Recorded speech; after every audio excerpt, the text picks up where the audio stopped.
Greetings, everyone, and welcome to Make It Make Sense with Monique Pressley. I'm your host, Monique Pressley, and I am so thankful for you being here with us today, where we try to take topics that matter to all of us and do exactly what the title of our show says: make them make sense, dialing down the noise, the rhetoric, the bickering that has become such a part of just trying to get our news, that we get rid of all of that here, and we bring you the who, what, where, when, why, with experts in every possible field, bringing you the truth and the facts. And when there's commentary, it is based in facts and based in data. So that's what our pledge is to you. And I especially want to just offer a blessing at the top on Good Friday for those of you who are observing this holy week and this most important weekend and holiday in all of the Christian faith. So thank you for joining, taking time away from whatever else you're doing today, whether it's going to church, 7 last words, enjoying a day off, wrapping up work to travel, whatever it is. Thank you so much for being here with us. It is also World Autism Month, and we have had a couple of guests so far to discuss that. See, I'm wearing my blue, and we have another great guest today. I hope she is somewhere in the room. And I want to also say that after we have the conversation with our very special guest, I'm going to have another very special guest right afterward with a special Good Friday message. Okay, just a little combo with another special guest to honor the fact that this is Good Friday and this is the day that we observe that Jesus laid down his life for us. Good morning to you, afternoon to us, and very early morning to you. Thank you for joining us. Oh, it is my pleasure. So glad to see you on. I heard you talking about this being Resurrection Weekend, such an amazing time. We get to celebrate so many things in the Christian religion, our tradition. So super excited. This is Easter weekend.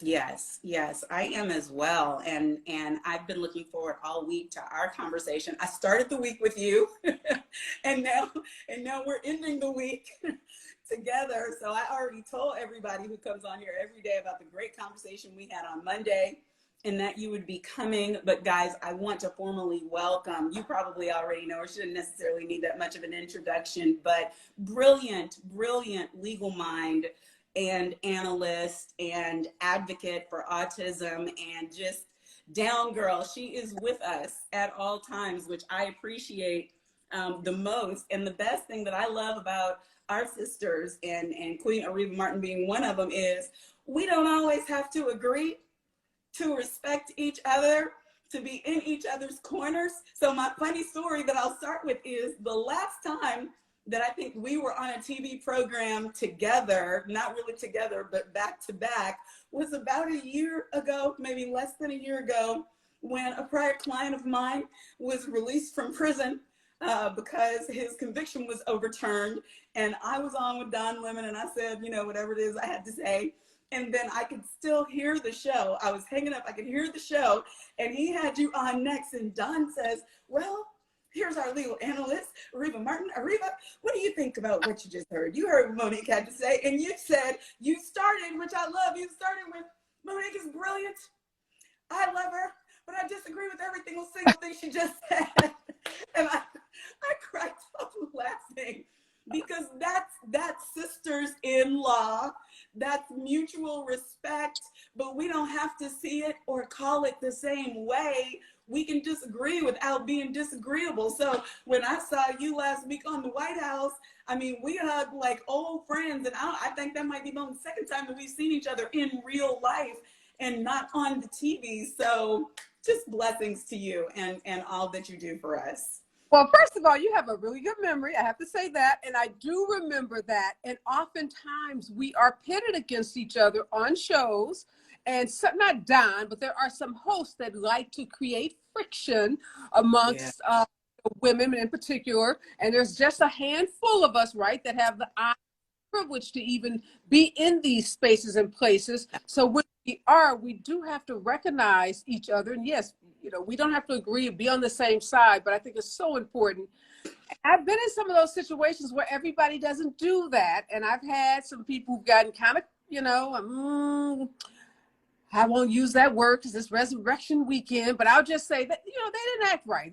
They were not civil, and there's no reason not to be. You can be a fierce advocate. You can, you know, really be strident in your position, but we should all respect each other. And yes, you and I don't get to see each other. You're on the East Coast, I'm on the West Coast, but it's nothing but love. And I was so glad to see you with so many others on that South Lawn celebrating our sister Ketanji Brown Jackson.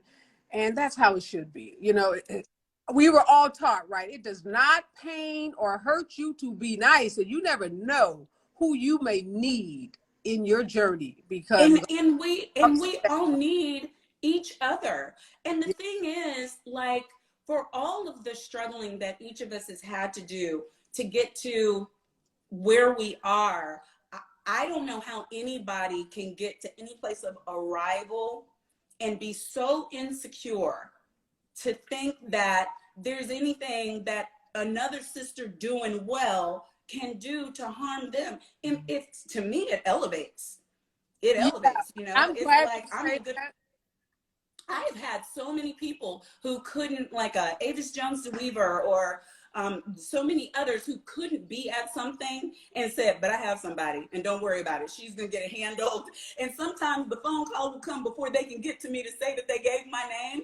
And I just appreciate that there is a sisterhood. It's not this whole snip everywhere that people think that it is. And you're right. Media does try to create that. But what were your thoughts from, you heard my thoughts on Monday, but what were your thoughts from being on the lawn and watching one of us just be celebrated and being able to participate and take part in that?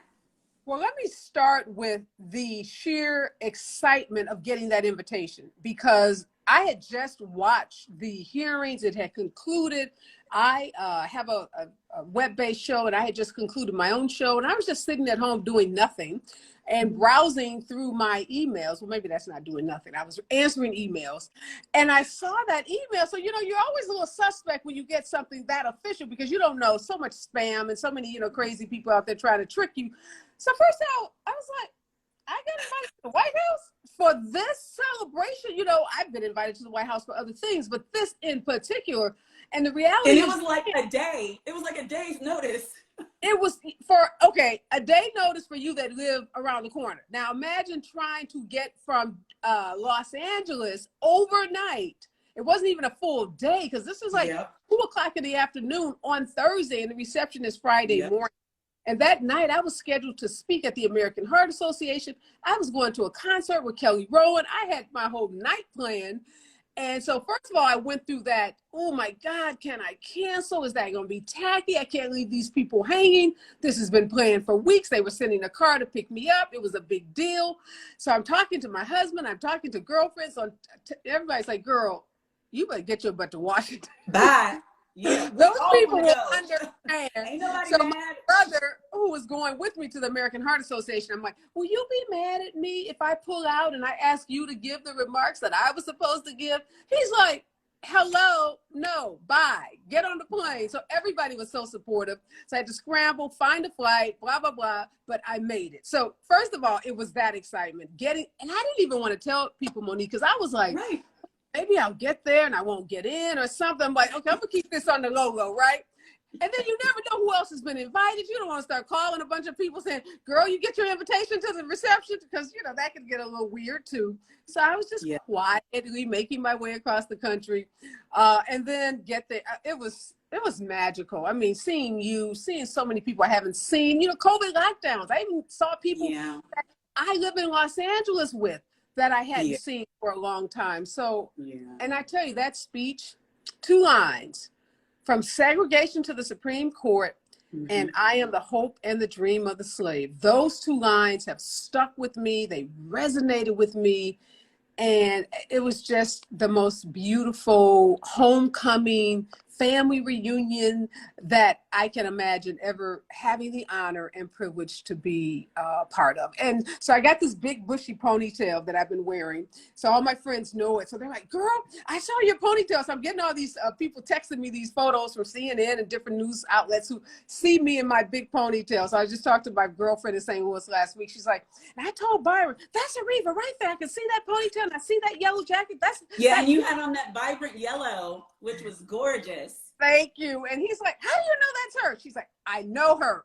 I've been knowing her since fourth grade. Some people, I can't, it won't even let me share right now. I was going to share, but I shared it the other day. I showed some people some of the photos that we took while we were there. And I was telling, I had Yodi Twelde on yesterday, talking some other legal topics and just thinking of things that we had to cancel. You know, my show is right now at noon. I canceled the whole show. And Yodi was supposed to be my guest. And I just told everybody, I put a little story saying, stay tuned. I'll be going live from an undisclosed location. And Yodi was like, girl, I didn't mind at all. I would have canceled you and everybody else to get there. And even Sunny Hostin, when I talked to her afterwards, she said the email seemed sketch. You know, she was like, Everybody I talked to was like that too, because again, a lot of folks, you know, get invited to the parties and to this and to that, but they didn't make it clear like who was going to be on this reception list. So it was magical. It was joyous. It was magical. Just amazing day. And I'll never forget it. I'm printing out my invite and printing some of my pictures. I'm going to put them in a frame. So in case I lose this phone, you know, it happens to this cloud. I guess it's in the cloud, but you know, just to be safe, I'm going to have these are download and printable moments. And so what do you think her contribution will be initially to the court? And by the way, I'm just saying, plan now, first week of October. I don't know who, we got to pay what in order to make sure we are in the number, but I just believe there's going to be a sea of Black women lawyers when the court goes in session in October, because COVID hopefully will still be lifted. People will be able to go into the courtroom. So I'm starting my planning now, but what do you think her contribution is? Thank you for telling me that, and make sure you text me the date so I can get that on my calendar, because I definitely want to be there with a little more advanced planning. You know, I think the most important thing really, Monique, is her lived experiences. She has such a wide breadth of experiences. She's a mother, she's a wife, she's a former public defender, she's a former big law firm associate. She's a former clerk to the Supreme Court as well as to lower courts. She has sat on appellate court. She's been a trial judge. So when you think of all of those lived experiences, the law enforcement in her background, her uncles, her brother that are part of law enforcement, her parents who were pretty middle class educators, dad goes back to law school, went to HBCU. So when you think about all of those experiences, I just think she's going to bring those experiences to the court. And I hope those will influence. Maybe someone like Clarence Thomas looks across at her and sees, not his mother, because obviously she's a lot younger, but sees some of the Black women that influenced him. Now, we don't hear about those Black women often. We see Jenny, and, you know, shout out to Jenny for whatever, you know, all that craziness that Jenny has going on, but that's his wife. That's who he loves. But we know that Clarence Thomas, despite him not talking about it, his life was influenced by some Black women. His mother, you know, and other Black women had to play a role in shaping him. So I hope when he looks over across the desk, across the conference room table at Ketanji, he is reminded of some of those roots that we don't often see get expressed in his public comments or in his opinions in the way that he votes on that court.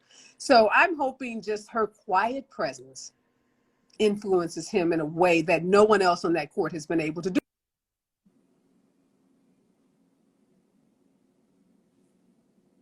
Wait, we can't hear you. Oh, there you go. Can you? Okay, I hope that that influence happens with respect to Amy, because we know Amy has adopted Black children.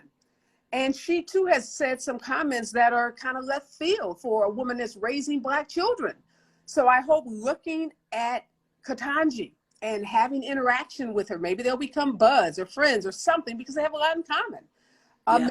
She will also have an influence. So maybe, you know, we're not at that 5-4, that dim, or that, you know, liberal majority that we want to be at. And people are saying, well, it doesn't really matter. She's just replacing Briars. I don't think so. I think Black women, and what I know about Black women is we have a superpower.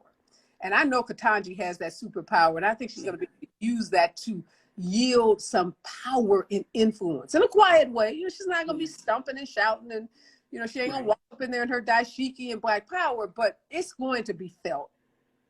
I agree. And even in the deliberations, you know, I just know that because she brings something different than everybody else, it has to shape the way that the conversations go, because that's what it's like. That's why diversity of voices and experiences is so important.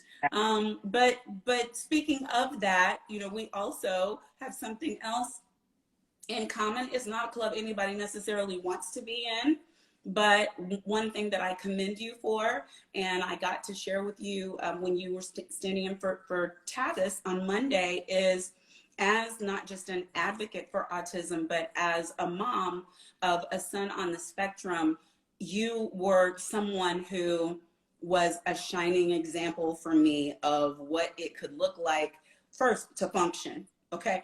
And then to not be so caught up in what I had to do for my own child that I didn't seize the opportunity to utilize whatever platform I had to help others. So anything you want to share of your own experience, kind of like where you started and how you ended up being an advocate?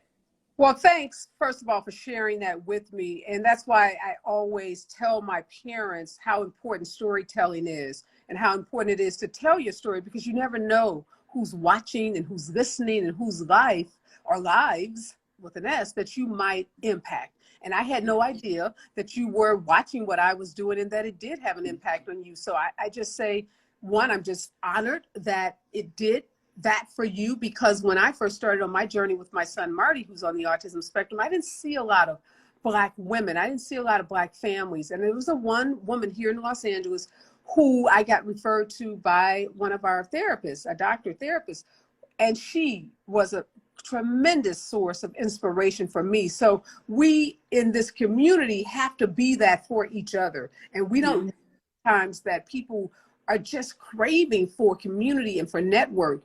And so that's what I've been able to do. I like you, when my son was first diagnosed, girl, my mom was dying. I was in LA. My mom lives in Boston. She had been very ill for a couple of years. I've been trying to get her to move to Los Angeles. I had her out here for 3 weeks. I thought I had worked it all out. And after 3 weeks, she just said, I like y'all, but I need to go back to my own house. And so I had to ship her back to Boston and trying to manage. I'm the only daughter. I have brothers, and, you know, brothers are being like the daughter. Different. And so, so I'm trying to manage my mom's health, dealing with her doctors, and then, you know, watching what's happening to my son, knowing that something is not right in terms of, and not right, because that suggests that he's not right, but that his development was not on point in the same way that my daughters were. And then having to get that diagnosis. I remember literally, my husband and I walked out of the doctor's office. We cried together at our car. But my husband is like Mr. Positive. You know, it could be raining, and he's like, oh, where's the sun? I see the sun. It's like through all those clouds. So he cried for 2 seconds, and then he's like, okay, I'm ready. You know, man, like, okay, let's do this. What do we need to do? What do we need to do? And I'm like, dude, first of all, I need to just stay here and cry for a minute. So I was like, slow road.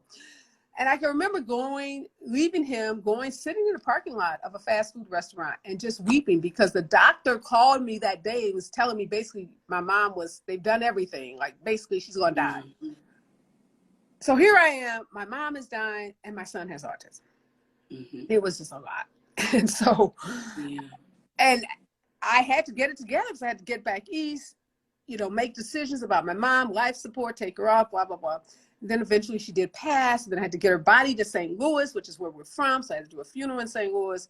And all of this is while dealing with this diagnosis. So when I got home from St. Louis after burying my mom, I went into what now I know was a state of depression. I didn't call it out as that at the time.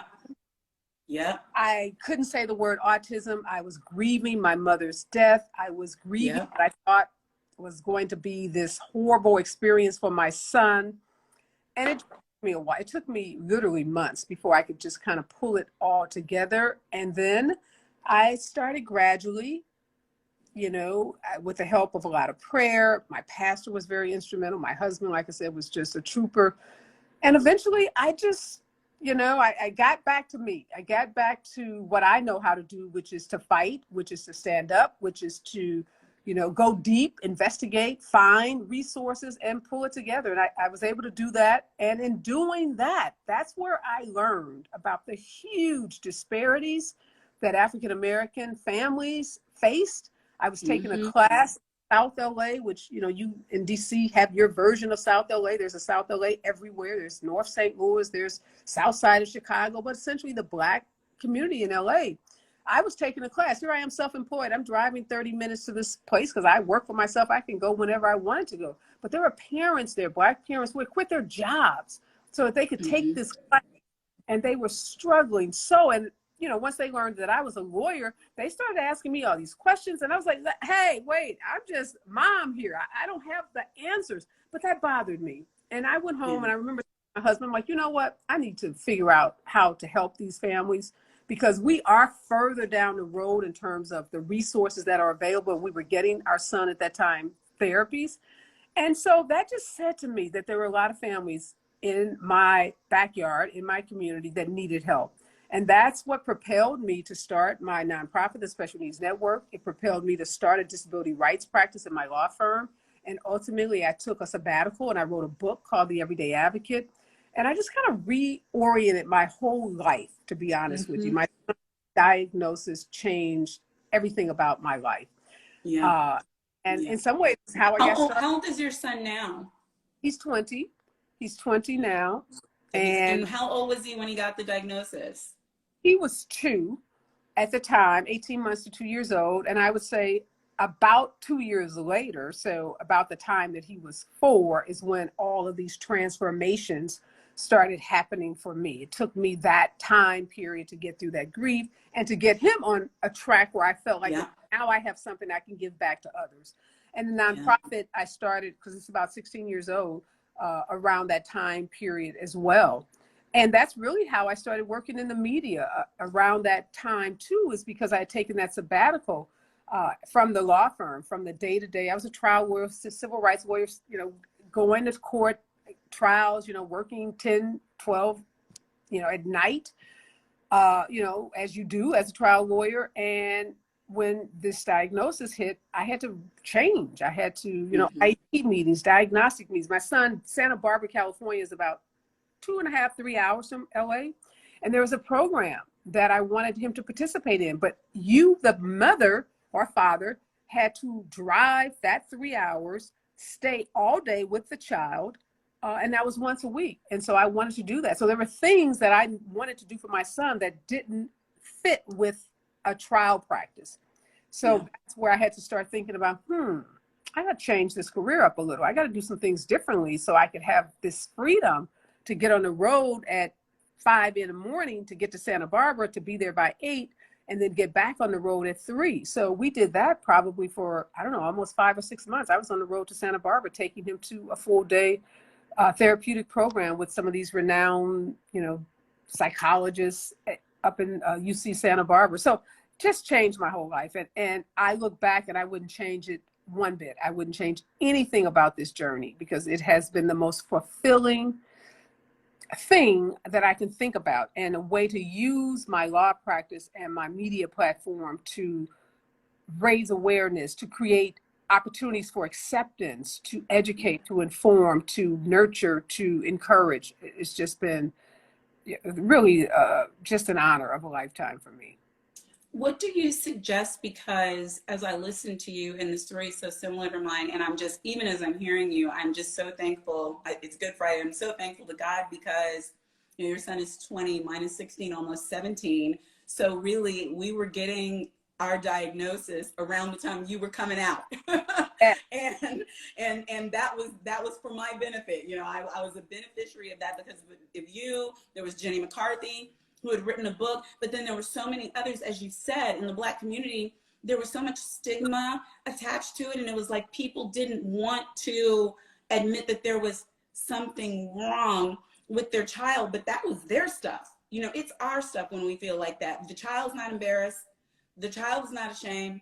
The child is not insecure. The child, lots of times, is not even unhappy. You know, they're living their best life and are beautiful humans. And we're the ones going through all the recalibration, but also all the struggle, like what you said, going back and forth between Santa Barbara and LA. But what about the parents who don't have our resources? Like where can they start for people who are listening today and are like, okay, well, I can't, because I was telling them my story about going to Kennedy Krieger, which, you know, it's from DC to Baltimore. So we were doing about an hour and a half to be able to get there and then get to Johns Hopkins, same thing, all this travel to get to developmental pediatricians who had non-traditional therapies, you name it.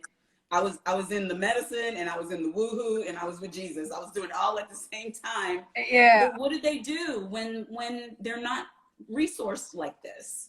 I'm so glad you said you were in the woohoo, because I had a woohoo experience too, and you're right. So we were doing everything, neurological testing, you know, brain mapping, going to every clinic in, you know, UCLA, USC, everywhere. And then I found this holistic doctor. So I'm gonna tell you this quick story that I'm gonna answer your question.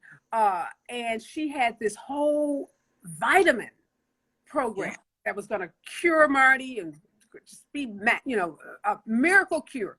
Now, the doctor was working out of a small condo, and, you know, so it's her home. And so when I first went, my brain is like, okay, Areva, all these other doctors who are renowned, they're at these institutions, that, you know, they have resumes, they have stuff. And being a lawyer, you know, everything is science and evidence. You know, we have a certain way that we think. So I already knew that this was crazy, but you're so desperate, you just put all those logical thoughts behind you, because I know I wouldn't be going to somebody's house saying, treat me for my diabetes or something else. But it's, you know, I'm just wanting whatever anybody is selling. So she's selling these pills, and it can only be gotten in Florida at this one pharmacy in Florida.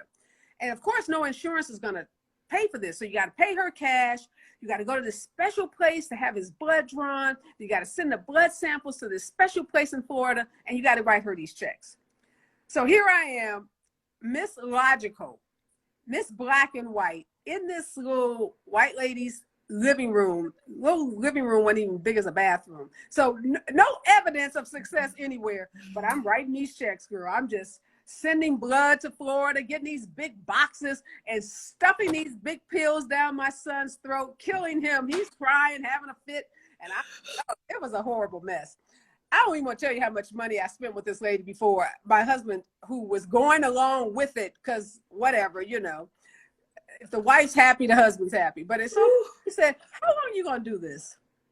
And he's too. He's like, how long you know, I'm going to go along with you, but I just want to know how long we going to be doing this, because you do know this is crazy. And finally, one day I had to say, yeah, it's kind of cray. So I just so appreciate your transparency in sharing that, because people, when you use the exact right word, desperation, and I know I'm running long, but I just in this space, I know there are people listening who are going to understand, and people who are going to watch this on YouTube and are going to understand, because I remember this whole story about how this set of the VCR tapes were going to, like, if the babies watched them over and over again, it had cured autism, and they gave all these statistics, right? So my husband went out and bought all of them, right? Just every tape known to man, and we got Carlton sitting in front of the TV, just watching them over and over again. Our kids, right?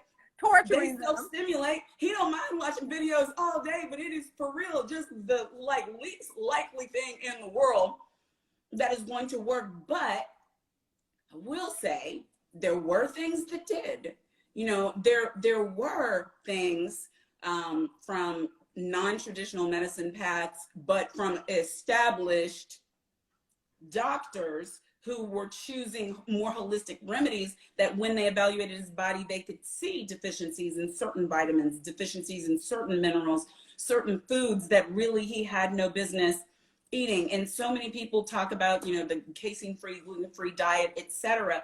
Frankly, that's just good for folks, y'all. Don't let anybody think that that's like particular to autism. You don't need all that white bread in your diet, and you can do without that sweet corn. I mean, it's just real simple things. So some of it did. We saw speech spurts. We saw healthier paths and transmitters cleared up at different points along the way from different things. But what I had to figure out was like, I'm going to go with what works. I'm going to keep enough of my brain together that I'm not going to just believe and believe and believe all of a sudden it's going to work. And we, like you said, are thousands of dollars down the road, and it hasn't. But at the same time, if I could at least meet people and something, that's why community is so important, and something had worked, then like yoga helped regulate and calm him down. And I never would have thought that a child who has trouble attending would want to do something that requires so much attending. Right. But he loved it. I mean, vinyasa is his stuff. To this day, he will get with it. And I mean, and that's and swimming and motion, there were all kinds of things. But back to my question, where are because as far as I'm concerned, the public school system, I'm a fighter, so I went in there and got things for people. But if you're not an advocate, if you didn't win the lotto and Areva Martin is your mama, what do they do? Yeah, where do they start? Question. First of all, trust your instincts as moms and don't do what I did. Never put your logic aside. Your logic is there for a reason. It's a part of your intuition. So use the same way that you would make decisions about your own health or a physical ailment, whether it's cancer, diabetes, stroke, heart condition. It's the same when you approach a developmental disability. The second thing is I want to tell people about Special Needs Network and our website. You can find it, specialneedsla.org. We have a ton of resources, virtual advocacy classes, resources about where you can get diagnostic testing, the types of therapies that are available. So you don't have to live in Los Angeles. You said tell us again. Specialneedsla.org. That's the website. And we are on Instagram at Special Needs LA. So you can go to our Instagram page. You can also go to the website. Tons of free resources. If you happen to be in California, we have a free conference coming up on Saturday, April the 30th. That's going to provide 9 interactive workshops, free lunch, free breakfast, 50 resource vendors that will be out providing information and resources. We're even giving away $500 IKEA home bags, as well as a week's supply of food. And I say that to say, one, I want people to visit the website because there are so many valuable tools there, but also there are community-based organizations around the country that do similar things, the Special Needs Network, or different things. So there are resources available. Now, unfortunately, sometimes you have to search for them, but use your parent network. Ask those other parents that you know. Ask the other parents that go to your kids' school, what resources do they have available? Your school, under federal law, IDEA, which mandates that our kids receive a free public appropriate education in the school setting. A part of that appropriate public education is also parent training. So if you are uncertain about what your rights are under both federal and state law, ask your school to provide in your IEP some parent training for you. They should be conducting. I used to do this for my son's school. I would go and conduct parent training meetings and teach other parents in my son's elementary school about FAPE, about IDEA, about the IEP process. And that is something that you are entitled to under federal law. So your school is a tremendous resource. And just because they're not offering it doesn't mean they shouldn't be, but that it's not available. So you have to go to those, press them to provide more.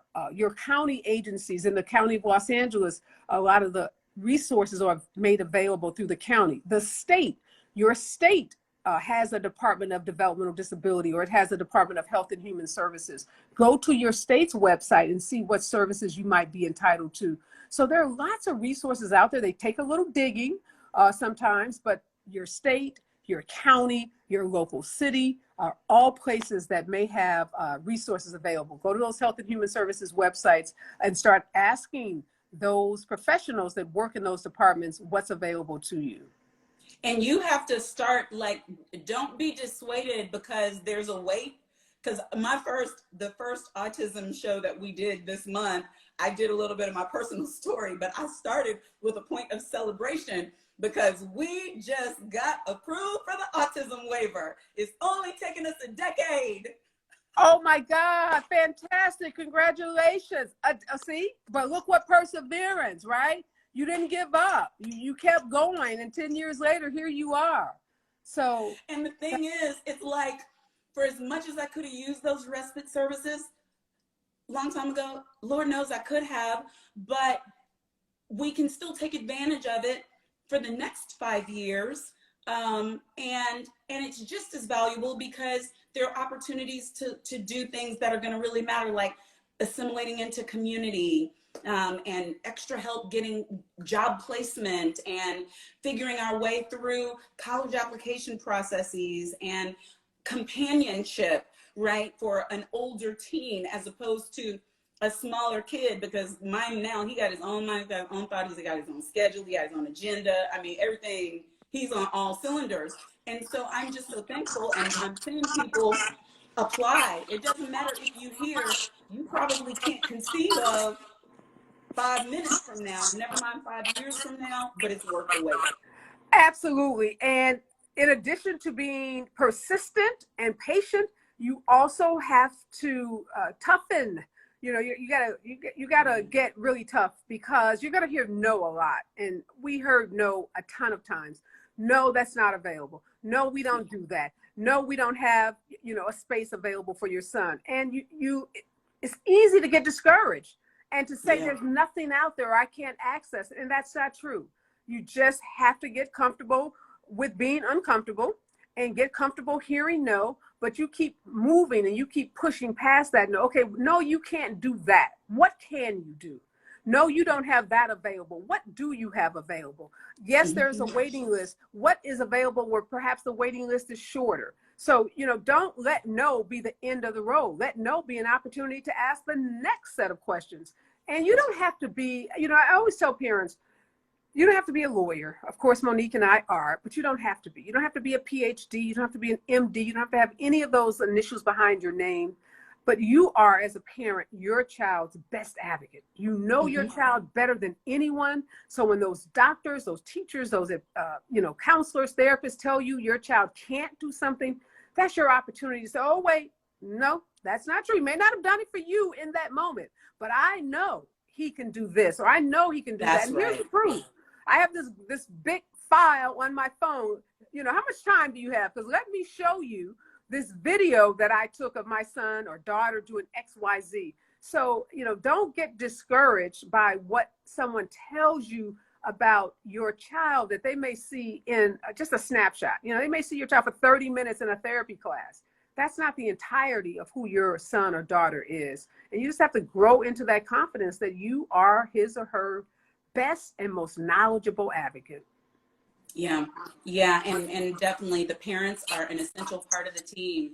And there have been any number of times where I've been asking for something because I'm like, the I in IEP is individual. So don't tell me about what whoever else isn't getting, because this is what my child needs, and this is how much of it he needs. And then sometimes they'd say, well, we think, and I would have to just ask, am I on the team or not? Yeah. No, and those I know more about my child than y'all know about my child. And take someone with you, and it doesn't have to, again, lawyers are expensive. Even, these professional advocates can be very expensive. I don't know about in DC, but these special ed attorneys here, can charge anywhere from $450 to $700 an hour. And nobody has that kind of money. You're sitting in a 9-hour IEP, you don't have $5,000 to drop. Most people don't. But you don't need to in a lot of cases. You can take a relative, you can take a friend, because really what you need is someone who can be objective, because a lot of times you're emotional. I know for me in those early days, listening to those reports and them saying what Marty couldn't do, it would just hurt your heart as a parent. But if there's someone sitting there that can hear without those same emotional responses that you're going to have, they can just help bring clarity to the process. And there's strength in numbers. I have families that tell me, you know, they may take 15 people to an IEP, you know, grandma, grandpa, uncle, aunts, cousins. And that, again, just shows that team how vested the entire family is in that child's, you know, education and success. So again, don't feel like you're at a disadvantage. And then there are lots of free programs. And again, county like LA, there are some free advocacy programs so you can get advocates who will appear at IEPs and other meetings with you free of charge or on a sliding scale based on your income. Ombudsman services, you should be able to get those. Are available. Yeah. Well, thank you so much, Areva. I really appreciate you guys. I want you please to go to the website to specialneedsla.org. And as she said, if you're in the Los Angeles area, you can attend the event. It's April 30th, right? Yes. But I'm sure there are ways when you go to the website that you can support if you cannot attend. And we now, Make It Make Sense is a friend of Special Needs Network. So we will be supporting for sure. And I look forward to doing that. And just thank you for taking this time out to share of your own experience and of your wealth of knowledge with us, because it takes a village, and we're thankful that you are a part of our village. Well, thank you. And this is Autism Acceptance. We've changed the name month, and this is a month where we all get to not only educate and inform people about the differences of individuals on the spectrum, but also to embrace, love, nurture. So if you know someone on the spectrum, or you have a girlfriend or a coworker that has a son or a daughter on the spectrum, let them know that you care. Take some time to get to learn more about their family and their situation, and then offer to help. Do something, cook a meal, drive the kid to a baseball or basketball practice, invite them over for a play date, take them to the movies with your child, because a lot of times our kids don't have friends, and they don't bite, and they're not scary. They're just regular old people, and they need friends. So sometimes, your service to that family can just be offering, to be there for a community event, a social event, a fun event. So take this month and love on someone with autism. Thank you so much. That is absolutely right. All of the above. Amen, amen, and amen. Thank you for joining us, Areva, and enjoy the rest of your whole.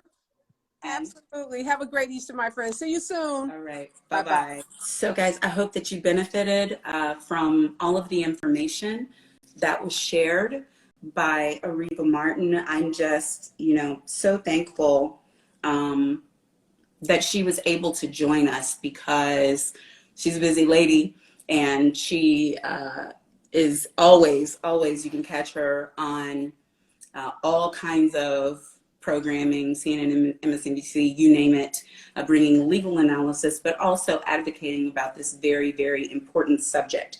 I am going to check and see if my other special guest can join, because I hopefully can bring you something to commemorate the day. But if he cannot join right now, I'll come back on live when he can join, and we will do some Good Friday commemoration. So I hope that you all by now are following me. Subscribe to my YouTube channel, Monique Pressley TV. That is where all of the full episodes are landing. So we're live here on IG, but in the beginning, we were downloading the full shows on Instagram. The full shows don't go on Instagram anymore. Got to go over to YouTube to get the full shows. And the subscribe button is your friend. So you can subscribe, Monique Pressley TV. You can get alerts when new things are posted. And also, I would ask that you share this information with someone else. We are doing our best to bring positive, informative, need to know, inspirational information weekdays, every day, noon, right here. And that information we hope can be shared and shared and shared to help as many people as possible. Finally, please support us. Let me see, I don't hear from you yet. Please support us. At the link tree in my bio, there are ways that you can support. If the information has been beneficial to you, we'd like to continue bringing it. through Cash App. It's $Mopress, MOPRESS. You can also support through Business PayPal, and you can support through Patreon by becoming a subscriber. All right? So please, please, please, no gift too great or too small. We appreciate them all. Okay, that's all I have for now because I don't see my special guest. So as soon as he becomes available, I will come back on. Set your alerts so you know when I come back on. But for now, God bless you real, real, real, real good. And I'm so thankful as a Christian, as a blood-bought believer, as someone who is saved by grace, that God sent his only son, Jesus, to die for our sins, but not just to die, but to rise on the third day with all power so that we could have everlasting life. If you have not accepted God, accepted the Lord Jesus as your personal Savior, this is your opportunity, and it's as good a one as any other to say that you want Christ in your life, that you know that there's more to your life than what you've been experiencing, that you understand that there is a power that is higher than you, that is not pulling strings like a puppet, but is on your side and wishing good for you, wanting you to prosper and for you to live in good health and for you to be a blessing to others in your life. I offer Christ to you now.